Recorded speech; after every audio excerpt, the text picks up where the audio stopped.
Okay, hi everyone, good afternoon from the Consulate of Mexico in Detroit to this virtual event organized by the Consulate and with the collaboration of Mexicanos in Cleveland.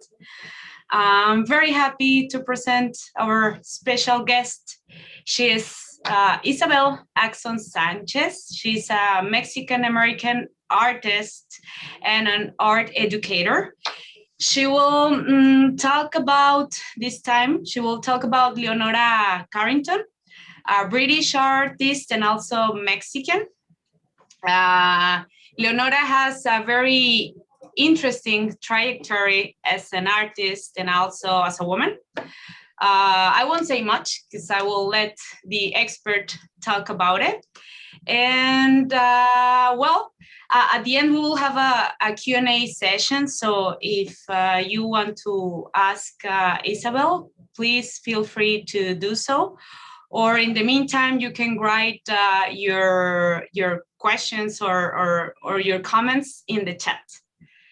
Thank you very much all for being here with us. And thank you, Isabel. Thank you. Thanks for the introduction. So I am going to be giving a talk on the artist Leonora Carrington. She was an artist that I wanted to cover because she grew up in England, but she ended up living in Mexico. And so she has a very interesting blend of different cultural backgrounds that infused into her work. And for me as well, I try to combine the Mexican and the American influence in my own work. So she's an artist that I've always been interested in, and I'm excited to talk a little bit more about her life and how interesting she was and why she was such a visionary, especially as a woman during the time that she was living in. So thank you everyone for coming, and I will dive right in. So Leonora was born on April 6, 1917. She was the second of 4 kids. Her father ran Carrington Cottons, which was later known as Imperial Chemical. Her family had wealth and connections, and he towered over the children. He was very intimidating. They didn't see or talk to him very much. She was the only daughter in the family, and she was always a black sheep. She was very outspoken about the different treatment that she received from her brothers. She didn't like that she was supposed to be quiet and clean, not play outside all the time, because she had a more free-spirited nature. Leonora and her brothers lived in a world apart. They lived in the world of nurseries. Their parents were so busy with their aristocratic life that they weren't very engaged with the children. So this was the perfect environment for Mary Kavanagh, Leonora's Irish nanny, to take her under her wing and influence her somewhat as a mother figure. So she would tell her tales of Irish folklore, and that was the beginning of these mythological influences in Leonora's way of thinking about the world. This painting is called Seated, the People of Tuatha De Danann. It was painted in 1954, and it's a depiction of some of these creatures in the stories that Leonora would hear as a child. These are supernatural entities that were almost like gods in the Gaelic tradition. We see them dancing and eating around the table. We see some animals in the background showing their connection to nature and the world around them. And then in the right-hand side of the painting, we actually see a horse, which I'll discuss later more, but it was often a stand-in for Leonora, as she identified very closely with horses. So this painting really depicts the happiness, the comfort of her childhood nursery, and her nostalgia for the warmth and light of that time with her nanny, who really loved and respected her. Here we move into a more direct representation of Leonora. This is actually a self-portrait. It was painted in 1937. It's one of her earlier known works, and it's titled The Inn of the Dawn Horse. Leonora had a play horse in her nursery named Tartaro that she had a very deep bond with. She said her and this horse were one. So you can actually see it here behind her head as an extension of her identity. She also felt a very strong affinity with hyenas. She said, "I'm like a hyena. I get into the garbage cans. I have an insatiable curiosity." So here, her and the hyena have this mutual gesture towards each other of love and respect, further solidifying her identity with these wild animals. And then in the very background, we see a white horse. This actually represents the Celtic goddess Epona. So once again, we see the Irish influences in the earlier stages of her work. Finally, her actual figure, she's wearing tight pants. She has her legs a little bit sprawled open, which was more of a masculine gesture at the time. And her hair is very wild, defying gravity. This is her representing herself in the full force of who she is, and she's not afraid.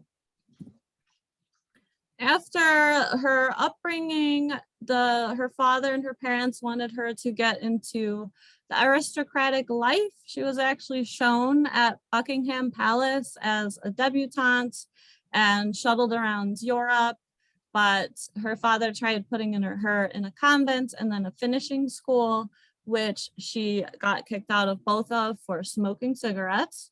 And finally, her father caves and sends her to a school in Paris, where she finally started getting a formal education in art. This painting is not by her. It's by an Italian painter named Arcimboldo, who she was influenced during her travels around Europe, because he would take the ordinary vegetables or fruits and turn them into something completely different, a human face. And this concept of transformation from one thing into the other really reflected Leonora's own search to break free of what she was meant to be by her parents to who she really wanted to become. So his work was very influential to her. And then we see a little bit more of these themes of transformation further on in her work. This painting signifies now that Leonora is in art school in Paris and she's starting to live a slightly more independent life with the surrealists of that time. She is severing her ties with her father in this painting. It is called The Meal of Lord Candlestick. It's painted in 1938, so it is another one of her earlier works. And here we see a dismissal of her paternal oversight. The table is a stand-in for her childhood manners banquet table. She placed women where men traditionally were like at the head of the table, kind of in charge of the meal and the conversation. So she's flipping those gender roles, and then she's even going so far as to satirize the Eucharist, the Christian tradition, the Catholic tradition of eating the body of Christ, by showing someone literally eating a baby. So she's kind of reacting to the convents and the finishing schools and the stuffy upbringing that she was sent to, destroying those symbols and choosing freedom and the life of an artist instead. A lot of her paintings can be dissected endlessly, but I'm gonna just try to convey the main theme of some of them, and we'll do deeper dives into some of her later paintings. So when she was in Paris, Leonora met Max Ernst. He was a very famous surrealist. His paintings go for 7-10 million plus nowadays. And they fell in love. He was married, but he didn't care. He was attracted to her. She was very popular with men, very beautiful, wild, independent. So they developed a very close bond, and she was very influenced by his surrealist techniques, such as frottage, where he would do chalk rubbings on items and then investigate them for imagery that he could then pull into his paintings. So he also looked at the world around him and saw all kinds of magical creatures and beings, and they related on that level. This is her painting of him. Again, we see the horses here. There's one inside of the sphere that he's holding, and then there's another one that's frozen in the background. So this painting is very interesting because there's the horses, which are her stand-in, but they're frozen, they're trapped. So one thing Leonora did say was that she felt overshadowed by Max Ernst's fame and popularity. At the time that she met him, she was just starting to make a name for herself. So in this painting, we can see kind of some of that conflict of her love and adoration for Max Ernst, but also being kind of under his shadow. And historians have debated the extent to which she really flourished with him versus felt a little bit stifled. However, they were deeply in love and they moved to France, to Saint Martin d'Arche, where they buy a vineyard, they paint, they pretty much do whatever they want at this point. So this is, we saw Leonora's representation of Max Ernst. This is Ernst's representation of Leonora. We see a woman who is very wild. She is making this almost dark and decrepit imagery part of her own. She's not afraid of the darker sides of life. She understands the duality of life and how it all plays together. And we see his love of her as this beautiful, free-spirited woman that he admired here in this painting. Unfortunately, this happy time came to an end. Ernst was German and he was arrested during the occupation of France in World War II. This sent Leonora into a tailspin in her life because she had no support system in France. She wasn't really talking to her parents, and there was a war.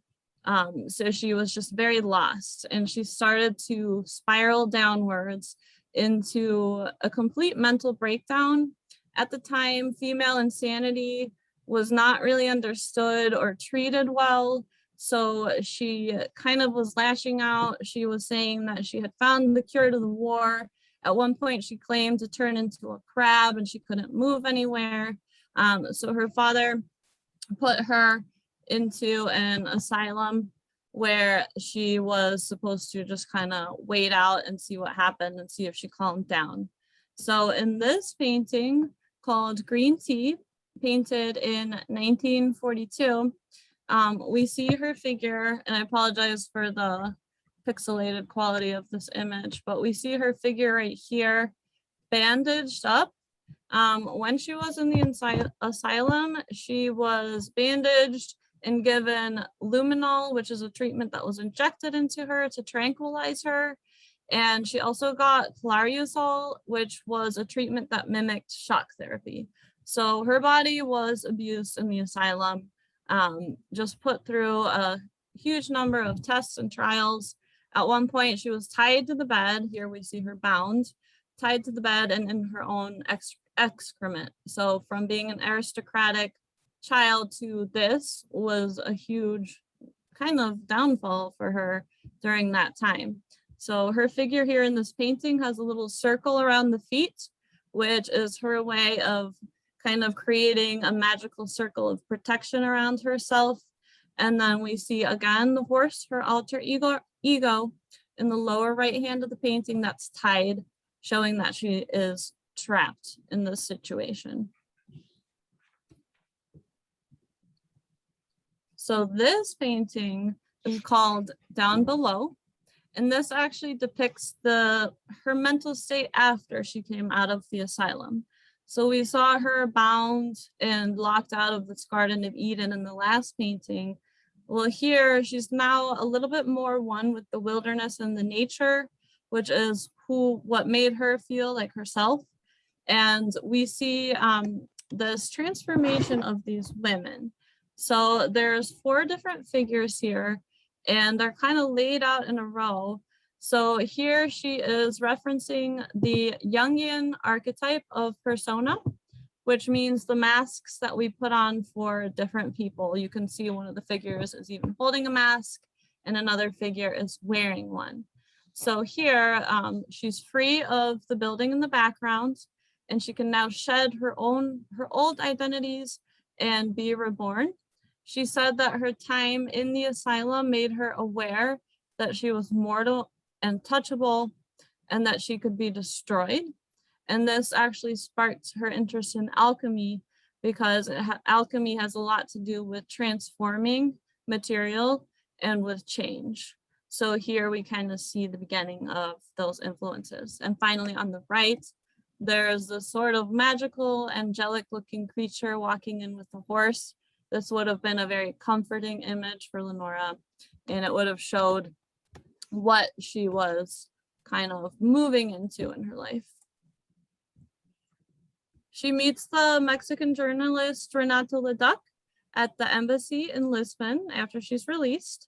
This meeting sparked her connection to Mexico and would completely change the course of her life. She didn't paint this image, but it does capture kind of his sophistication, his elegance. He ran in high intellectual circles, and she followed him to Mexico City, where she was to find peace, and she really flourished into her mature artistic style there. They did not end up together.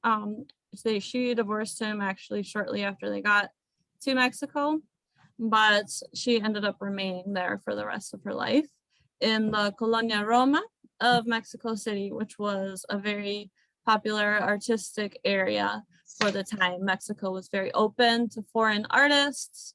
There were very few rules artistically, and it was a perfect environment for her to really just explore the themes that she was interested in without the overbearing presence of her father and her aristocratic connections. So she moves to Calle Artes number 110 in Colonia Roma. In Mexico, Leonora befriended the Mexican painter Remedios Varo, and she became best friends with her along with the artist Katie Horna.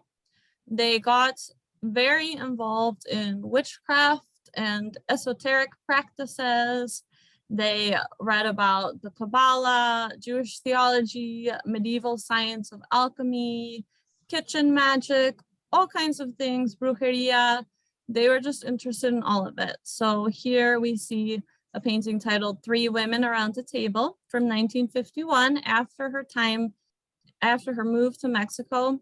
And we see them cooking and kind of getting together. You're wondering what they're discussing, what type of magic they're going to perform, but they are protected by this wall in the background. There's birds at the top. There's a large moon. It's a sense of comfort. It's her celebration of these strong female relationships that she finally found peace with and liberty to really be who she was.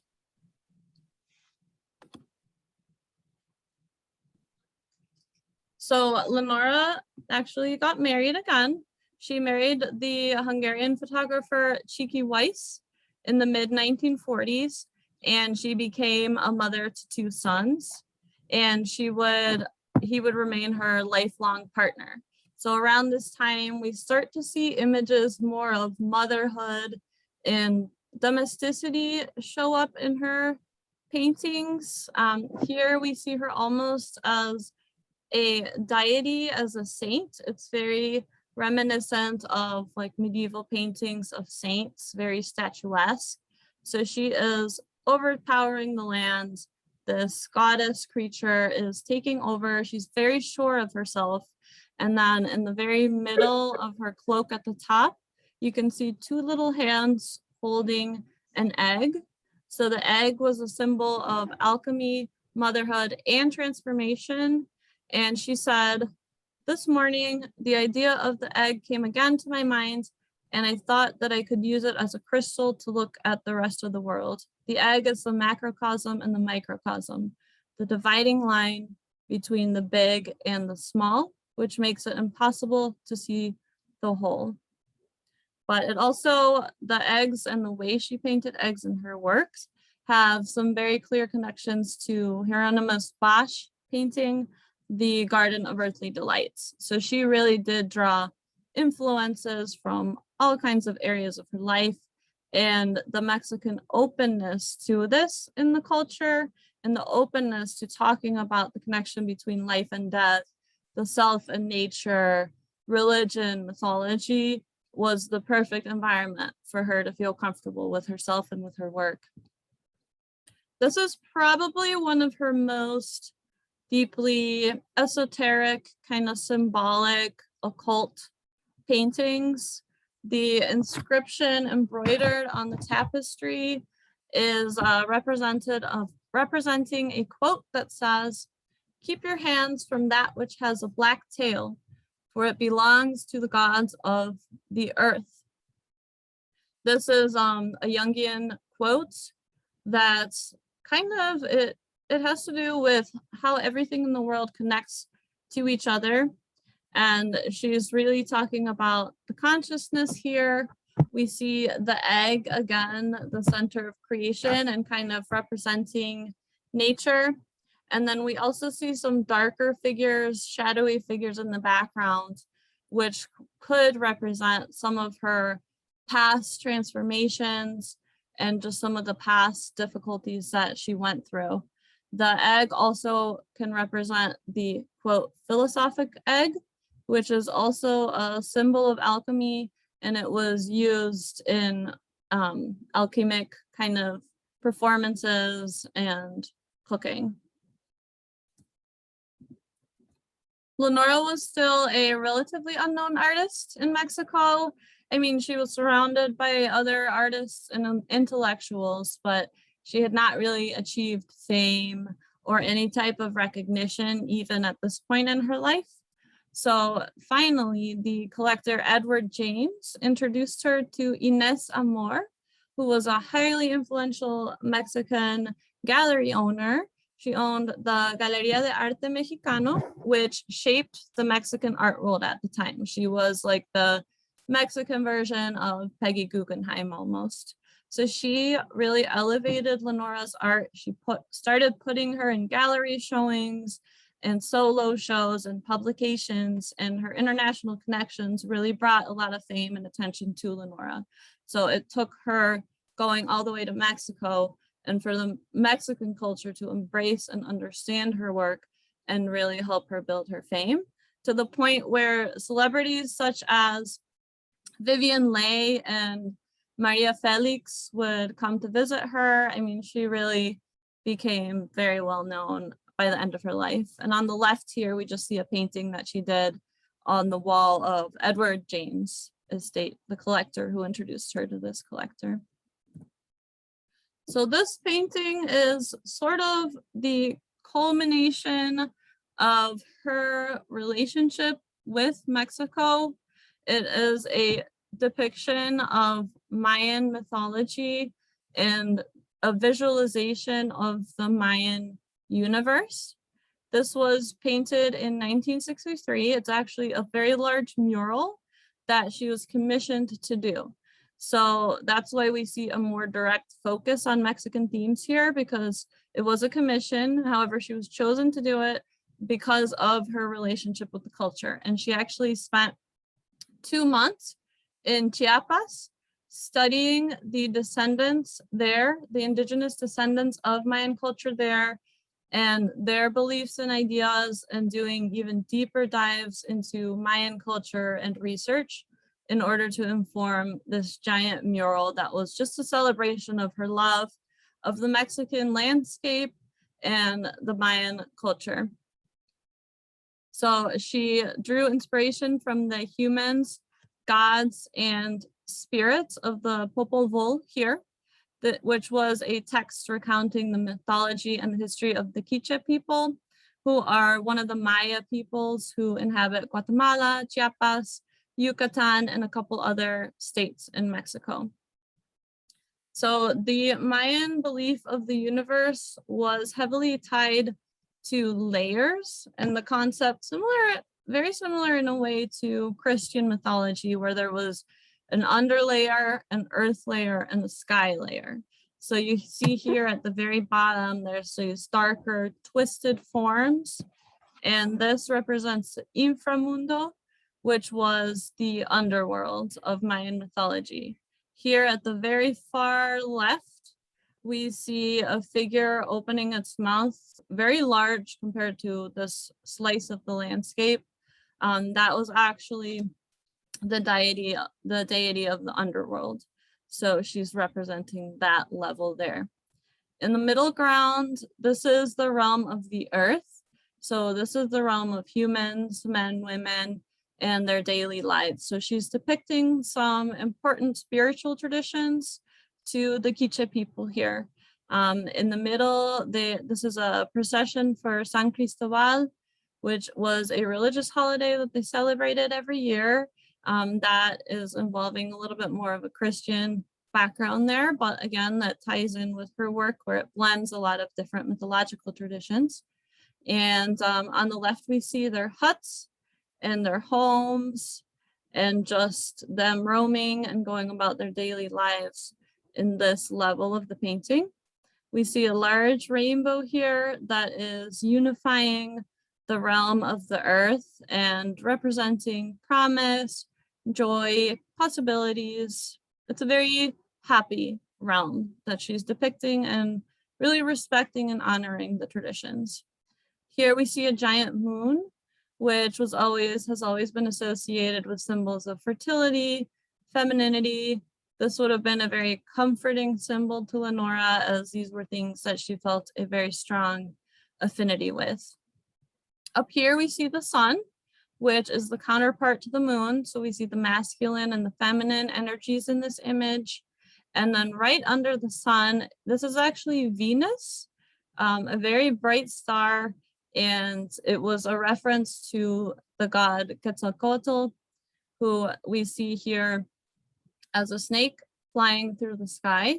He was hugely important in Mayan mythology, and he had a lot to do with the cycles of life and death. So again, she's unifying opposites, she's unifying life, death, she's using the cyclical imagery to connect all the tiny different elements of this painting. On the right, we see this winged creature. Some people believe that it represents an ancestor of the hummingbird, which is a very important symbol in Mayan mythology as well. It represents elevating your consciousness and just the struggle to continuously succeed and move forward in your life. There's a lot of other smaller elements in this painting, so I could really probably talk all day about it. So I'm not gonna dwell on that any longer, but feel free to reach out afterwards, or if you want any more resources about this mural and what it meant. Leonora died in Mexico City at the age of 94. She did end up leaving Mexico City briefly during the student riots to New York City, but she came right back and she lived out the rest of her days there. Her 1954 painting, The Juggler, holds the record for the highest sale price of a work by a living surreal artist. So she really was the last of the surrealists. She outlived all of them.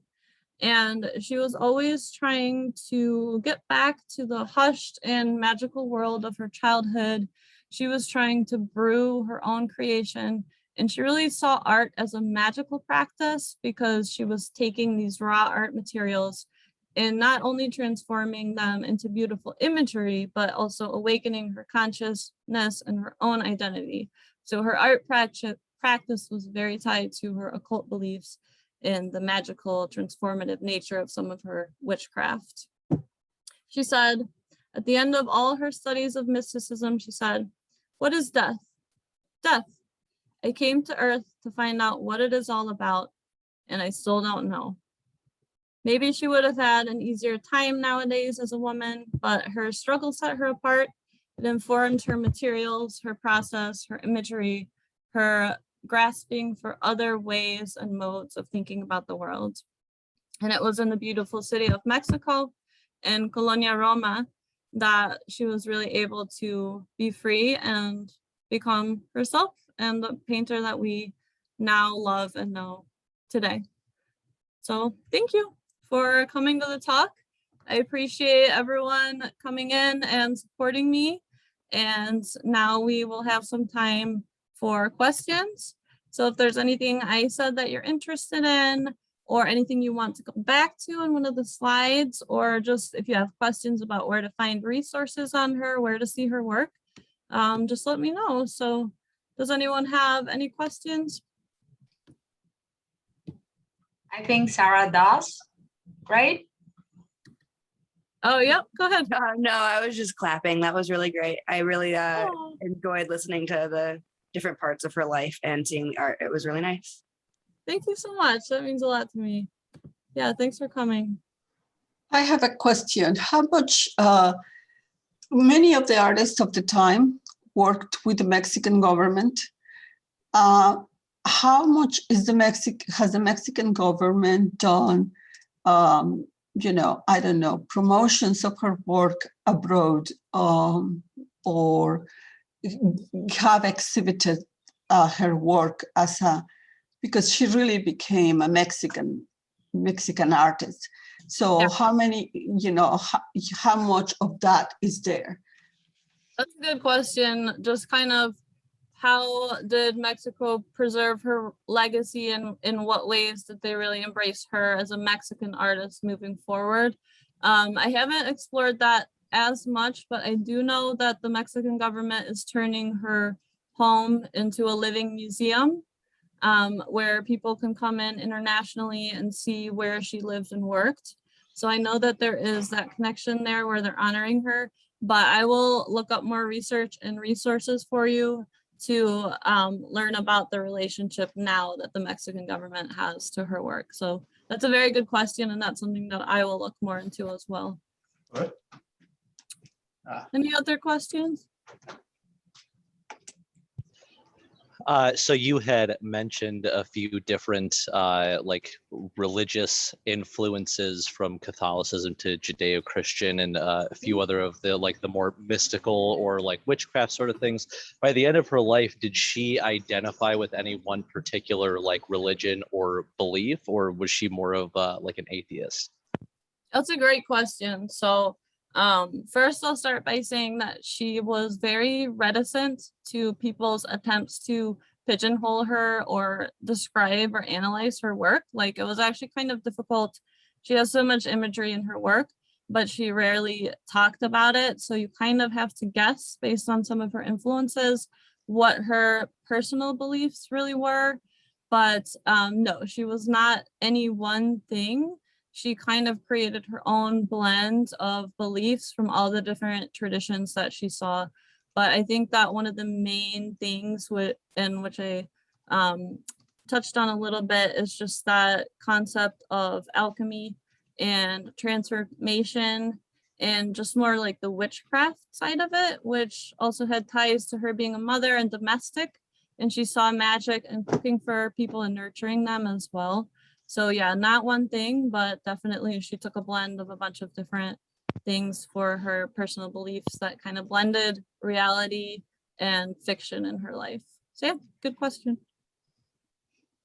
Any other questions? I have a question. Can you hear me?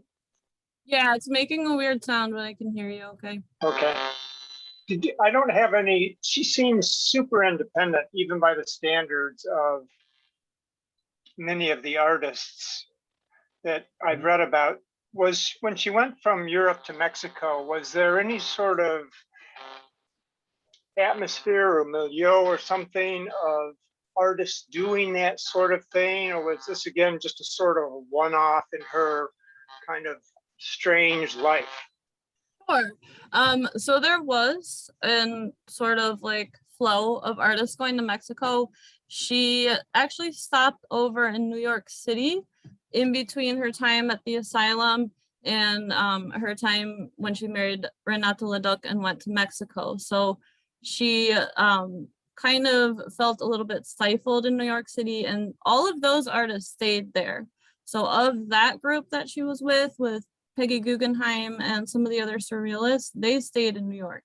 She didn't like that, so she went on her own with her Mexican husband to Mexico.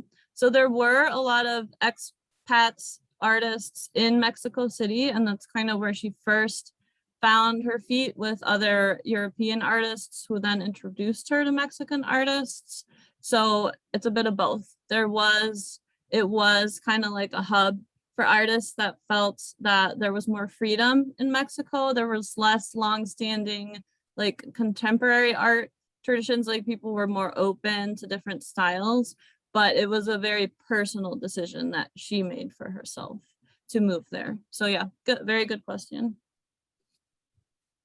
Any other questions? These are all great.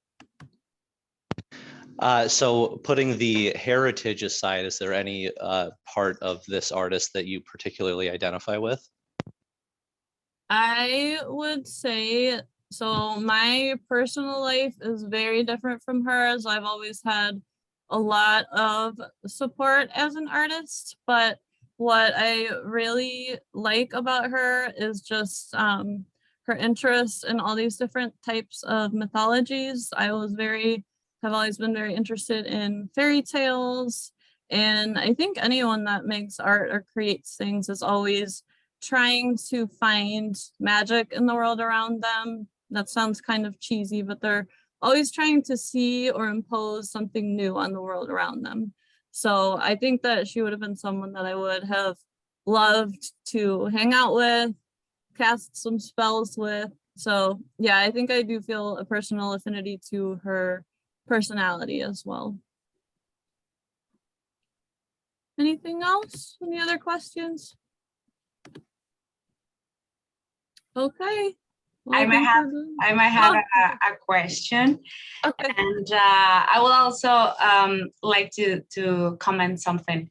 I think she was very respected by other Mexican artists, right? Well, obviously Dolores Barro, she was a good friend of hers, right? Remedios Barro, sorry. Yeah. And I think Octavio Paz, this famous poet, Mexican poet, he describes her like in a poem in a very particular way. I found it and I'm gonna read it in Spanish because the poem is in Spanish, of course. Maybe Isabel could help us translate it into English. He said, Leonora Carrington, un poema que camina, que sonríe, que de repente abre una sonrisa que se convierte en un pájaro, después en pescado y desaparece. That's beautiful. So it was saying Leonora Carrington is like a smile, a laughter that turns into one creature and then turns into a fish and disappears. That's beautiful. I like Right? that a lot. Yes. And well, we all heard that one of the connections with Mexico was when she met Mexican journalist Renato Leduc. But Isabel, why do you think Leonora loved Mexico? Yeah, I think that she really liked the fact that there's these really deep indigenous traditions. I think that was part of it, but I think more on a surface level, she just found acceptance, like going out into the street, talking with people, learning about their lives and traditions. She just felt very comfortable there. It was an environment that was so different from what she was used to. But yeah, the indigenous traditions, the brujeria, Mexico has a strong Catholic background, but also has these strong indigenous traditions. So there was this blend of these two things that was something that had already been a theme in her work for so long. So I think she just related to that kind of free-for-all environment that she experienced when she went there. Okay, so the syncretism, the alchemy, the I magical think so. world and all that. Yeah. Okay. I might have another personal question. What's your favorite painting of Leonora and why? I know she has like amazing works. It must be hard to say, okay, this is my favorite one. I hate to say, but I honestly don't know if I can pick one, just because of a lot of her paintings have repeated imagery too. So like if you like one specific thing in one painting, it's very likely that you'll see that in other paintings as well. I definitely included some of the ones that I'm most interested in. I really like the painting of all the women, depicting kind of her transformation and her shedding of her old life. But I also really like her paintings that are a little bit more complex, the mural, which was just full of this magical imagery. So I can't say that I could pick one, but the ones that I included in my presentation are definitely some of my favorites. Okay, and what was like her thing with the masks? Because I've seen several paintings.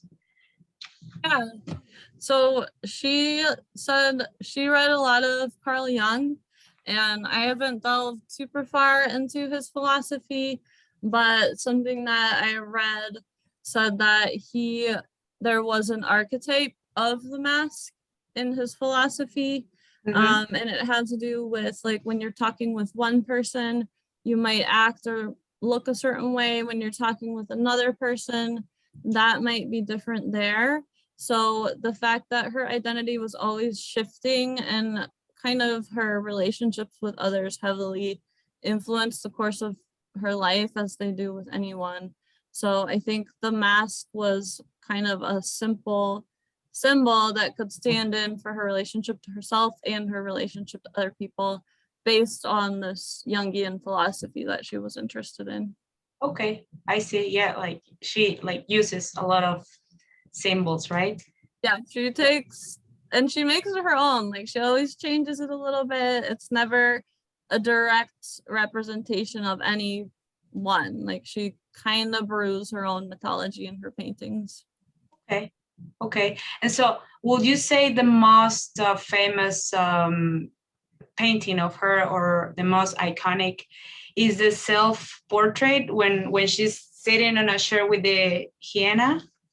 I would say it's one of the most famous. I'm pretty sure it's one of her most, besides the one that I said was auctioned off, the juggler, but I think it's one of her most expensive paintings. Mhm. But there's a couple others that, like if you browse social media, there's a couple of her paintings that will come up again and again, like the giantess, the really tall woman, and then just some of her other paintings of creatures around dining room tables and that kind of thing. But yeah, I would say it's definitely one of the paintings that she's most known for, and it's just a really strong statement of who she is. So it makes sense that that would be one of her most well-known works.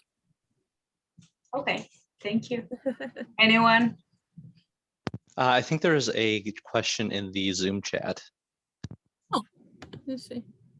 Super interesting and beautiful. Particular book. Yes. One of the books that I read, the first thing I read, and it was a while ago, so let me pull up the exact title. Lourdes, do you remember the exact title of that book? I'm trying to think. It's let me look it up here.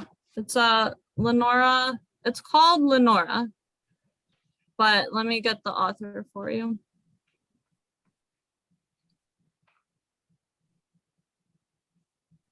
Sorry, one moment here.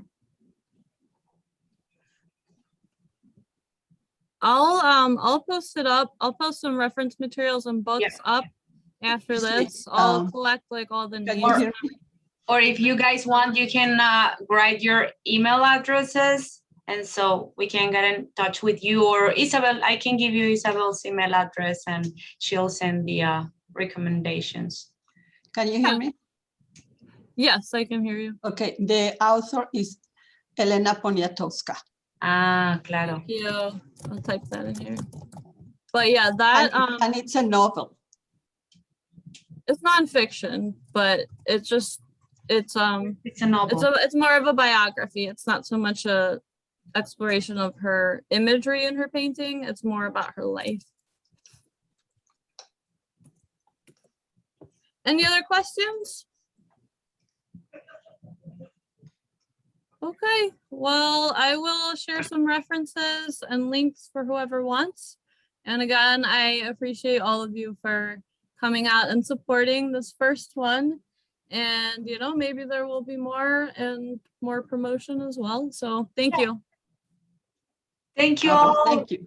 The presentation was very, very interesting and illustrative. Thank you so much, Isabel. We hope we will have you again Well, this time we wanted to make it in English, so people from here who doesn't speak Spanish could learn a little bit about this great artist. Maybe next time will be in Spanish, or we can make a combination of both, because we also received some comment and why the presentation is in English if the artist is also Mexican, but we can do a little bit of both next time. Thank you. Yeah. Thank you all for being here. We appreciate your time.